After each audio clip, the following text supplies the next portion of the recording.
To stay updated with latest videos and tips, make sure to subscribe to this YouTube channel.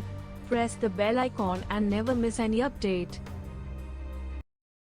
Of different recordings, and you will have to answer questions on what you hear. There will be time for you to read the instructions and questions, and you will have a chance to check your work. All the recordings will be played once only. The test is in 4 sections. At the end of the test, you will be given 10 minutes to transfer your answers to an answer sheet. Now turn to Section 1. Section 1. First, you have some time to look at questions 1 to 5.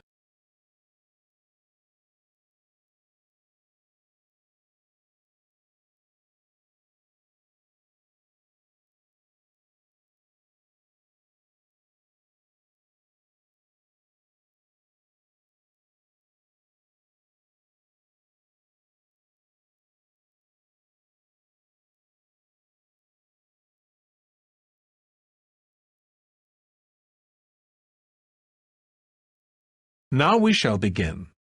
You should answer the questions as you listen, because you will not hear the recording a second time.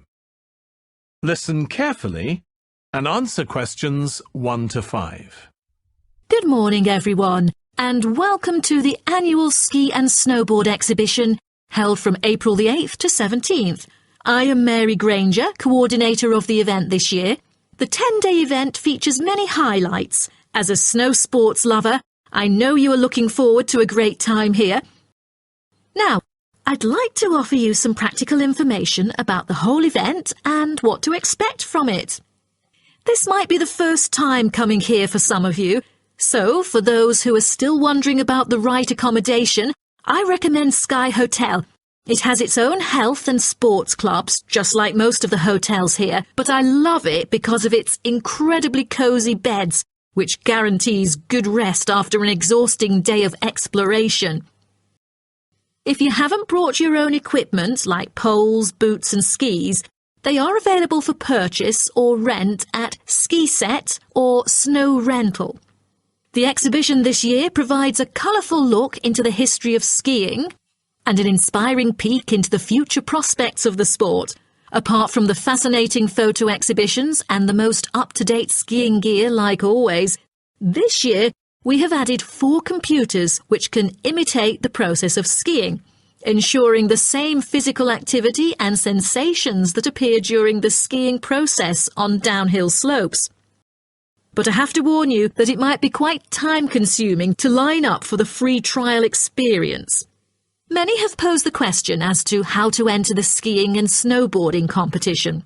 Well, rather than filling out the back of the entrance ticket or bombarding the committee with emails, the most effective method is by checking out the exhibition newsletter delivered every month for availability. At the most beloved local event, the exhibition has also drawn attention from the press. Last year, massive media coverage was on the worrisome amount of snowfalls. In order to avoid the same predicament, several artificial skiing slopes have been built.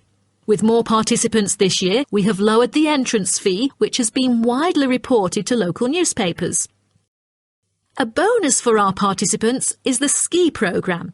It offers a wide variety of lessons and sessions with qualified instructors, ensuring that all ages and abilities are catered to, from the first-timers to seasoned amateurs. I strongly advise you to sign up for the programme, as it is offering an unprecedented 30% discount. That's mainly because we are cooperating with the programme organiser, who promises affordable prices only for the participants of the festival this year. Before you hear the rest of the conversation, you have some time to look at questions 6 to 10.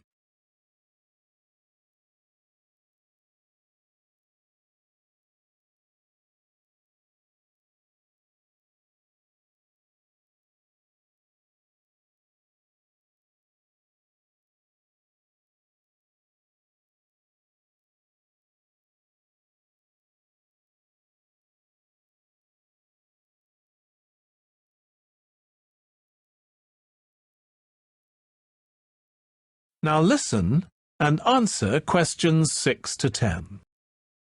OK, we've got to arrange this programme. Work experience. I believe quite strongly in this myself. Studies are often just too theoretical and the best learning can be on-site. Sure, in principle, but you've got to find the right companies. For business students, it's so easy with all the commercial enterprises around here, but for our lot of engineering students, it's not so easy at all. Last year's education students were easy too. We just put them all into schools. Well, there are a few companies that will accept our students. Building sites are the main avenue to explore, but the trouble is that not many of these places want inexperienced learners around. Why not? Last year when I did this, I think these companies were worried about accidents. Now it's more a time issue. They just don't want to train people. But these people work for free. But training takes time, and in the economic recession, few companies want their personnel diverted for such purposes. But I did find some companies, enough for us at least, but they all insist on one thing. Minimum work time of 1 month, right? No, that the students are appropriately insured. Remember, these are building sites and there are quite a few hazards there, and we're putting untrained students, not trained students, right amongst them. So these companies want financial coverage in case of accidents. Gee, is that going to be expensive? Yes, I'm afraid so, since we live in quite a litigious society. Consequently, insurance rates are sky high, almost unaffordable. I see. Can our budget meet this? Last year we couldn't pay for the programme. This year we can, since we have fewer students to deal with, but we'll nevertheless have to cut corners in certain areas. I never like it when that happens. Neither do I. In which areas do we need to economise? Well, the payment to students is not going to change. After all, they won't do this work unless they can get some money. We'll also continue to subsidise their travel as we did last year. Last year we gave them a completion bonus too. It was a big success, made them go through the whole month. But not this year. We'll impress upon the students that possible failure could result if they don't finish the whole term. OK, I trust that will work. That is the end of section 1. You now have half a minute to check your answers.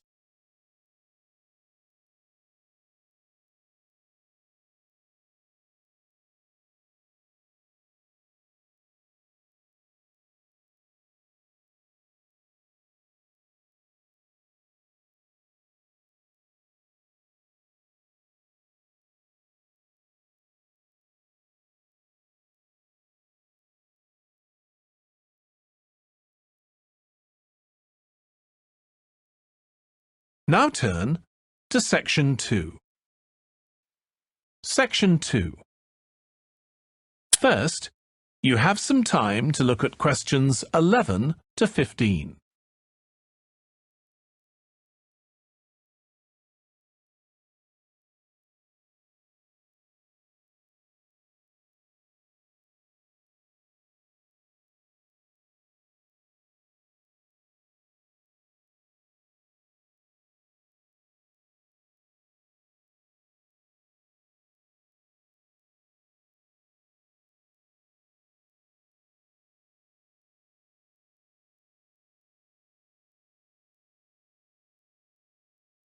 Now listen carefully and answer questions 11 to 15. On behalf of Northfield Sports Complex, I'd like to extend our warmest welcome to you all here this evening. I'm George Dyson, founder of Northfield Sports Complex. I am giving this speech today to celebrate a special occasion. We started the business exactly a decade ago, and today we have developed into a large firm with a sizable group of members. We've also been nominated the most valuable company by Greentown at the Yearly Business Awards, which will be held next week. As experienced and qualified reporters, you are invited here to experience and witness this historical moment of Northfield Sports Complex together with us. Situated within the campus of Greentown University, Northfield Sports Complex is a modern, refreshing and fully equipped facility for sports of all kinds. As part of its commitment to the local community, Northfield Sports Complex is available not only to school children, but also to local residents. It offers a wide range of facilities including a 25-metre swimming pool, paved walking and jogging paths, a well-equipped fitness gym, all-weather pitches, indoor courts for table tennis, tennis and other sports, as well as a renowned skating rink. Different age groups can all find the right sports to participate in. That's why local residents enjoy working out here. As a result, natives here are healthier than most of the people within our nation. The whole town is very proud of having nurtured two world champions who were once both trained right here in our skating rink. Thus, it has become the ideal venue to learn to skate and have fun. But what I take pride in most of all is the skating rink that has stirred the interest of boys and girls here in local schools to skate. Since opening, an increasing number of pupils have been paying regular visits to the skating rink. A new yoga classroom with trainers will be open next month for mothers with babies. They can bring their own yoga mat and work out together with their babies. This will be a great way for them to get healthy and meet other mums. There will also be a brand new gym open to the pensioners in the near future. Just this month, a new swimming pool is open to all fitness levels with special offers for those without a job. Our complex is open daily from 8 a.m. to 9 p.m, except on Thanksgiving and Christmas. We intend to extend our business in the coming year. A list of equipment will be put up for sale, ranging from exercising equipment like cardio machines to sports recovery and injury prevention facilities. Within our complex, we try our best to avoid injuries of any kind. We train knowledgeable staff to guide our clients through correct workout regimens. For those who want to further ensure workout safety, they are welcome to apply to be a member of our standing committee. They are responsible for revising the safety guidelines and supervising its enforcement. Before you hear the rest of the talk, you have some time to look at questions 16 to 20.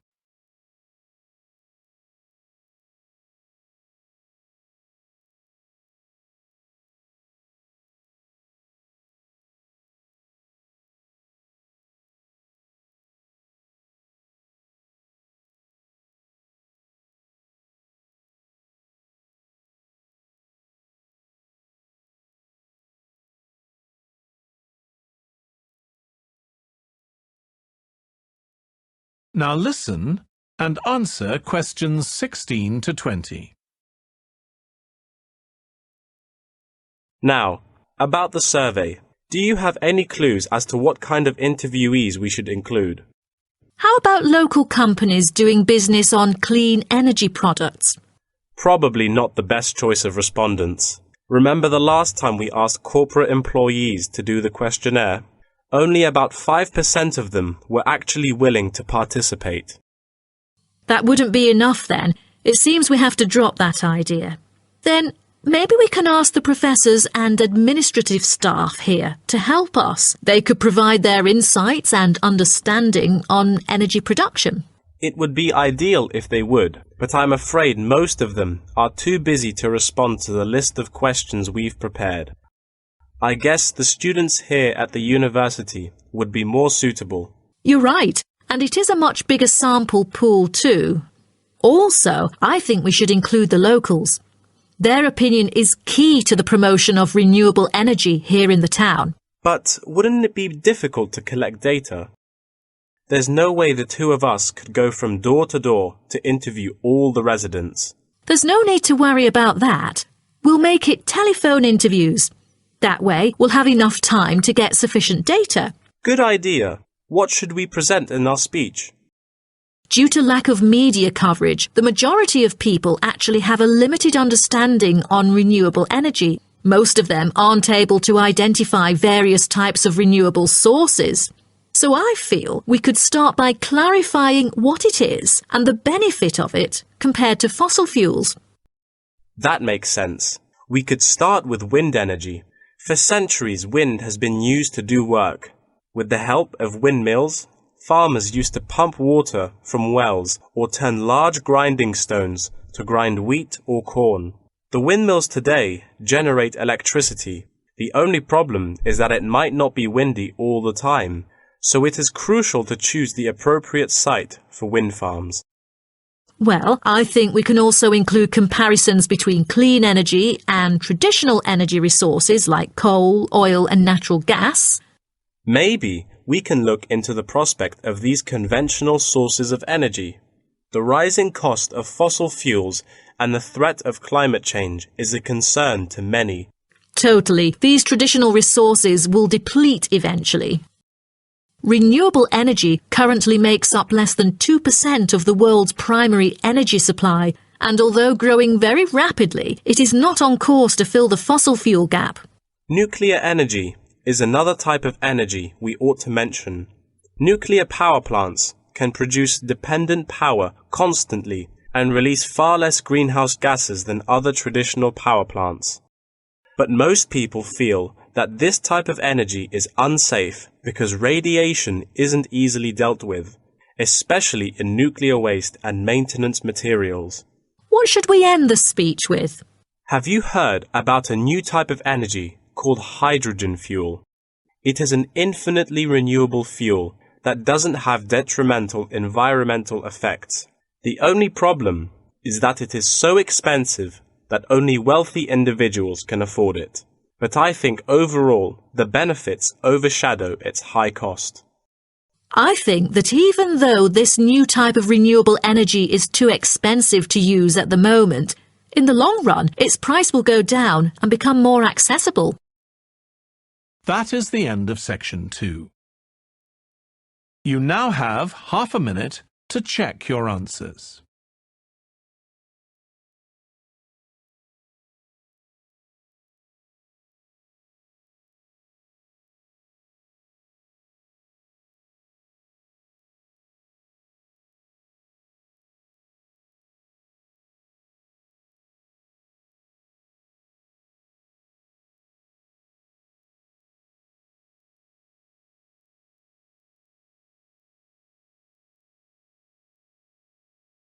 Now turn to section 3. Section 3. First, you have some time to look at questions 21 to 26.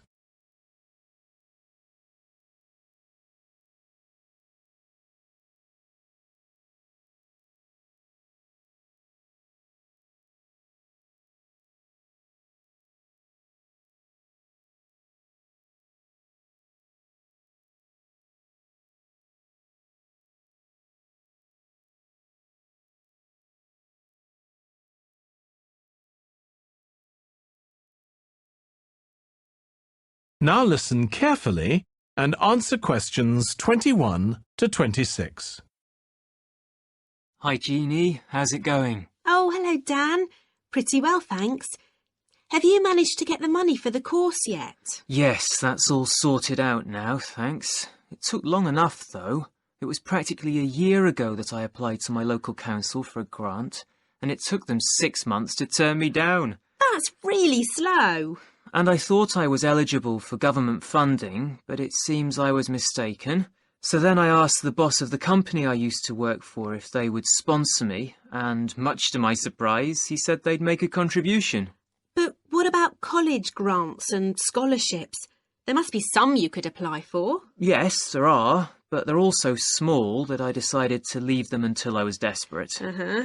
And in fact, I didn't need to apply. My parents had been saying that as I already had a job, I ought to support myself through college. But in the end, they took pity on me, so now I've just about got enough. That's good. So now I can put a bit of effort into meeting people. Haven't had time so far. Any suggestions? What about joining some college clubs?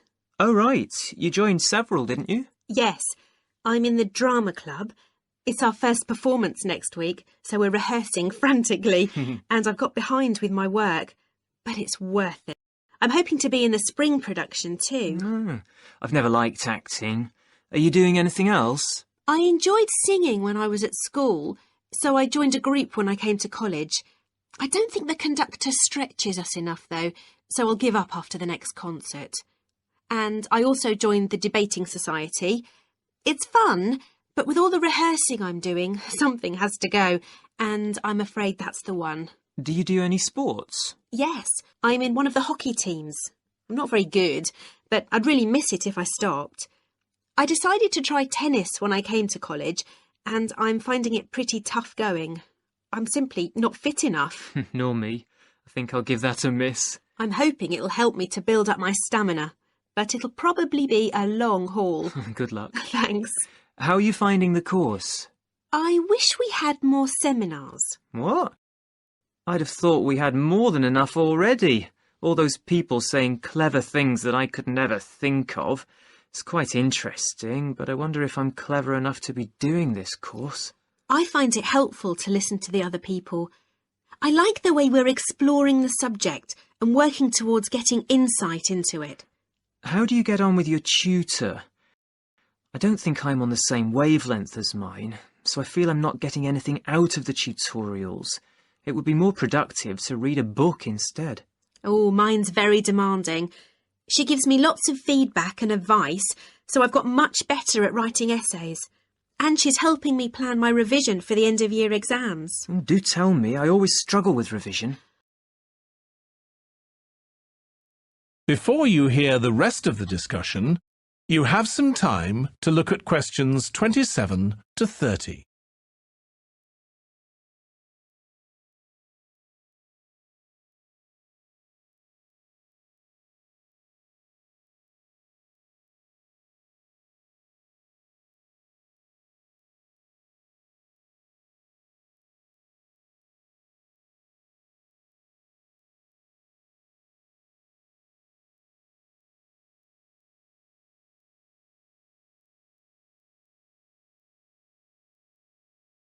Now listen and answer questions 27 to 30. Now, a word about the development of curling clubs. Curling is thought to have been invented in medieval Scotland, and outdoor curling was very popular in Scotland between the 16th and 19th centuries, as the climates provided good ice conditions every winter. Kilsyth Curling Club is renowned as the first club in the world, having been formally constituted in 1716, and widely influencing ice curling development. In Kilsyth today, both men's and ladies' sections are thriving, participating in all major competitions and having won championships in the British Open in the past. The mother club of curling, Grand Caledonian Curling Club, was instituted in 1838 for the purpose, not as such to attract people's interest, but to regulate the ancient Scottish game of curling by general laws. With these official rules, the young curlers could be trained in a more professional way. By 1842, the new national club had sought to obtain royal patronage, and it has ever since been known as the Royal Caledonian Curling Club. However, many sports, such as athletics and tennis, were frowned upon as being too recreational and not practical enough, so the Crown banned them by law during the 1300s, in the hope that men would instead practice the archery skills that were seen as vital to the country's defence, and the ban was lifted in the 17th century.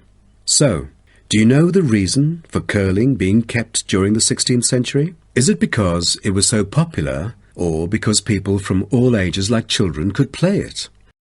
The spirit of curling dictates that one never cheers mistakes, misses, or gaffes by one's opponent. And most importantly, all the team members should strictly follow the instructions of their captain, which is essential for men in battle. Curling was brought to Canada from Scotland, and some curling was played informally before 1800. Curlers often used iron curling stones made from melted materials such as cannonballs rather than granite until the early 1900s. Because there were transport problems importing granite stones from Scotland. That is the end of section 3. You now have half a minute to check your answers.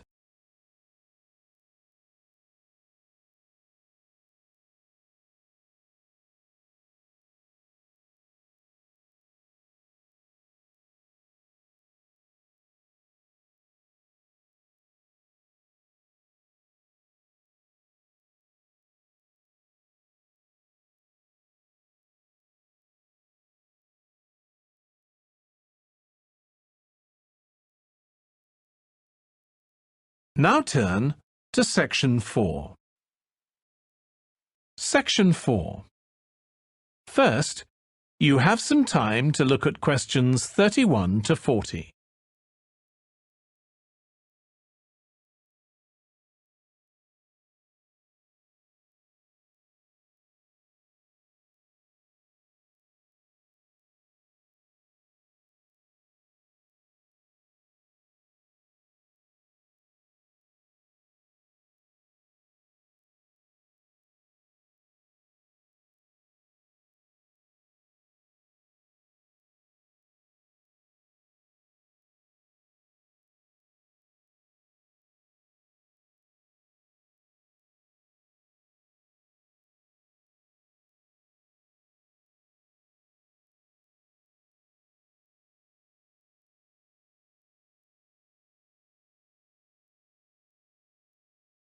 Now listen carefully and answer questions 31 to 40. Postgraduates are about as easy to define as catching steam in a bucket.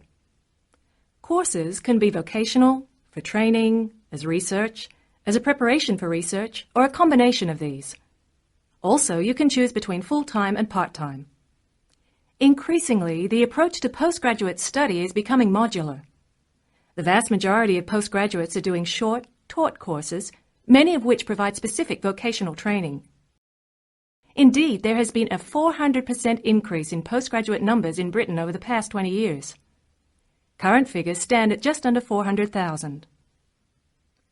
People undertake postgraduate study for many reasons. These may be academic, intellectual challenge, development of knowledge, vocational, training for a specific career goal, or only vague, drifting into further study. It is essential that you determine the reasons you want to become a postgraduate. If you have clear goals and reasons for studying, this will enhance your learning experience and help you to remain focused and motivated throughout your course. Where you study should be based on much more than the course you want to do. For some courses, you are likely to be there for several years, and it is important that you are happy living there. Check also what type of accommodation is available and whether the institution provides any housing specifically for postgraduates. Choosing an institution and department is a difficult process. To determine quality, do not rely on the reputation of an institution, but find out what ratings are from the most recent assessment exercises. Find out about the staff, their reputation, competence, enthusiasm, and friendliness. Visit the department if possible and talk to existing postgraduates about their experience, satisfaction, comments and complaints. Most importantly, check how they feel about their supervisors. Also, check what facilities are available, both at an institutional level, for example libraries, laboratory and computing facilities, and in the department, for example study room, desk, photocopying, secretarial support, etc. Everyone will have their own priorities here. I'm always anxious to check the computer support available, and regard it as slightly more important than library access. Your working environment and the support available to you plays an essential part in making your work as a postgraduate a positive experience. Life as a postgraduate can be very different to your other experiences of education. Things that can distinguish your experience are the level of study, independence of working, intensity of the course, the demands on your time, and often the fact that you are older than the majority of the students. These factors can contribute to making you feel isolated. However, there are several ways you can make sure that this is either short-lived or does not happen at all. Many student unions have postgraduate societies that organize social events and may also provide representation for postgraduates to both the student union and the institution. Departments can also help to create a sense of identity and community, and often have discussion groups available. Don't be afraid to talk to staff about any difficulties you might be having. Of course, universities provide counseling services, but we have found that the best advice comes from talking to other postgraduates who may have faced similar difficulties.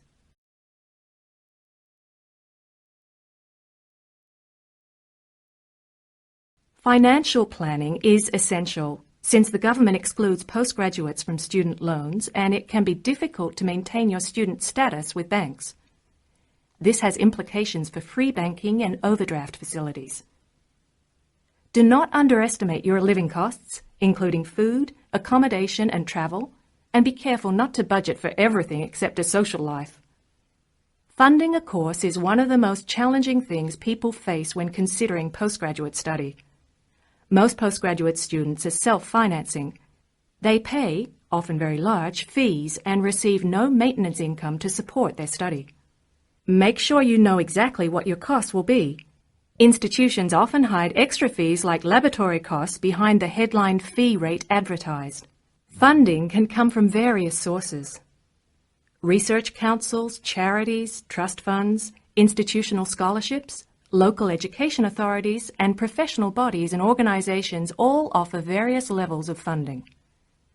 As I said before, the government excludes postgraduates from student loans, so it is essential you look to other sources. Career development loans are available from high street banks. The best advice on funding is to be proactive, persistent, and patient.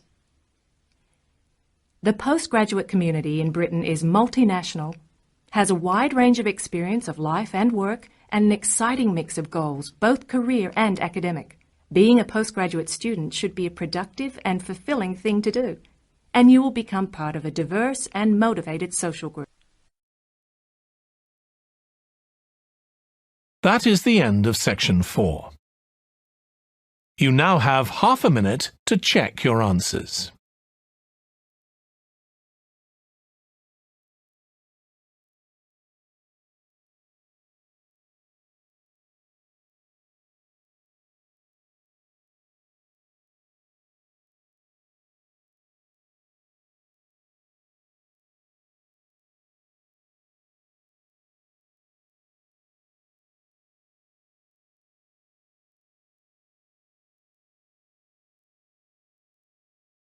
That is the end of the listening test.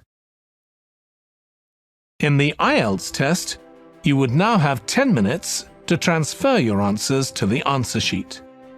To stay updated with latest videos and tips, make sure to subscribe to this YouTube channel. Press the bell icon and never miss any update. Thank you for watching this video.